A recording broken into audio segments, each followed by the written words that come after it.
People still kill each other because a small subsection of humans believe this is justifiable. The rubric for this justification changes by person or culture, but the conclusion always has the same elements, namely poor thinking around the value of others, ego, and dehumanization. And this is as true at the level of the personal as it is at the level of the group. One leads to murder, the other to war, which is a misleading term that just means mass murder. And while on paper there may be a victor in either case, truthfully no one wins. A trite saying, but often the tritest sayings are true. Some people might hear what I'm saying here and feel disheartened, or conclude themselves that people are bad, or our nature is bad, or that nothing changes. But I believe, and this is bore out statistically, that as a species, as an intelligent animal over time, that we have gotten better. However, the plague of old, bad ideas holds us back from mitigating further harm. Our inability to decouple ourselves from the past, our inability to forgive or to consider another's circumstances, is the linchpin in moving forward as a people, as a united human civilization. That doesn't imply that we should excuse people from poor actions, but only seek for ourselves to understand the circumstances that could or would allow for a person to commit such harm. This isn't a cry to empathize with those with no empathy, but to understand how a person could come to a place where the only mental conclusion and therefore action to take is the harm of another. This is about stepping back from immediate judgment. It's about being able to see an action or actions within their context. This sounds non-specific, but if we don't get the basics of thinking right, we will never be able to move forward. Most of the people I know or have spoken to would not want to harm another person, or a creature for that matter, and yet would surely defend themselves if put in an untenable situation. There is a fine line here, as with all moral matters.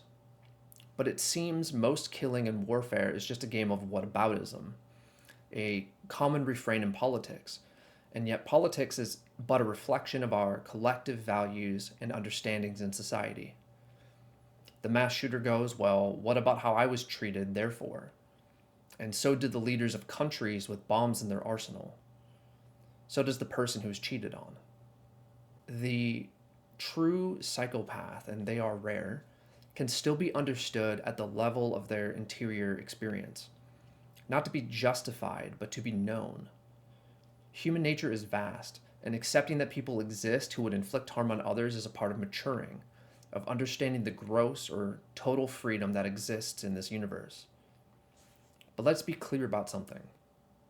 Most justifications of harm, whether mental or physical, are enacted by stubborn beliefs, in a commitment to the value of being right versus valuing getting closer to the truth. The key phrase in all heinous acts is vindication, the feeling that you are justified in violating another person's autonomy. This is also true of most strident conversations where people are not listening to each other, words flowing past the ears of a perceived adversary, never seeking to understand the other, never giving ground. Rigid, fixed. In their minds, they are right. And therefore, in my view, they are dead. For you see, life is change. Everything evolves, from our outer world to our inner lives. There's a reason many writers have similar quotes around people essentially being zombies, being dead, at the age of 30 or 40. Because as observers of the world, they see most people become rigid, inflexible in their beliefs.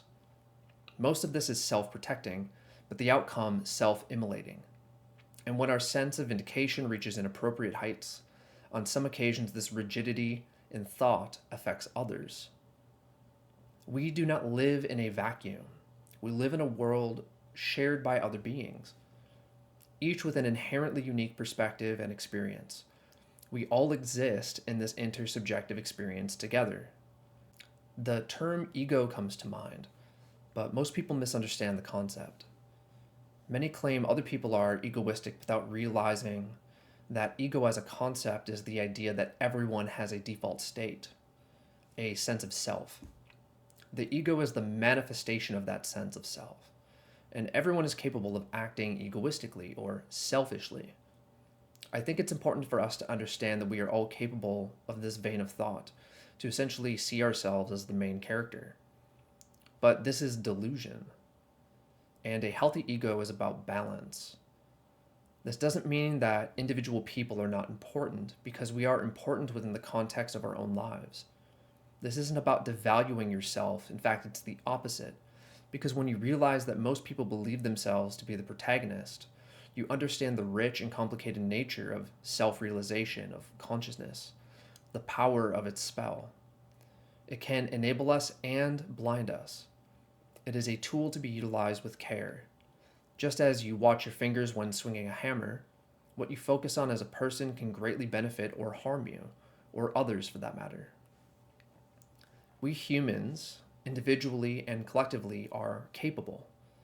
We can take ideas and manifest them into life, a process utterly taken for granted, and one to me that seems to come off almost like magic. Our ideas about ourselves, our relationship to the world and to others, are the driving force of all human affairs, have real consequences for good or for ill.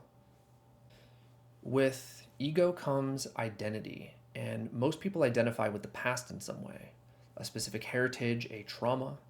And yet, if you stopped listening to this and looked behind you, could you show me where the past is? It's not that events didn't occur, or that you didn't suffer, but that it's no longer there. And yet, the idea that it is, resting in your memory, controls what you think about yourself and others. We cannot let go of the past, which we were never holding on to in the first place. We get stuck. We think that past grievances define us in the present, whether these grievances are applied to our personal lives or to groups of people. Not a single person who committed heinous acts in wars past, for example, is alive today to answer for the crime, and yet many would hold a modern people related to them accountable who didn't even exist when that act was committed. This is wrong, and is one of the reasons why cycles of abuse and dehumanization continue, because we fail to see the person behind the labels we apply. People say that history repeats itself, but that would imply history is a conscious thing. History is just a concept. It's people that repeat themselves over and over again. And in order to stop collective violence, to mitigate individual acts of cruelty, we need individual people to wake up to the delusion that they are justified or vindicated in their beliefs and actions. Vindicated in holding the innocent to account. Vindicated in abusing others, in seeing people as lesser.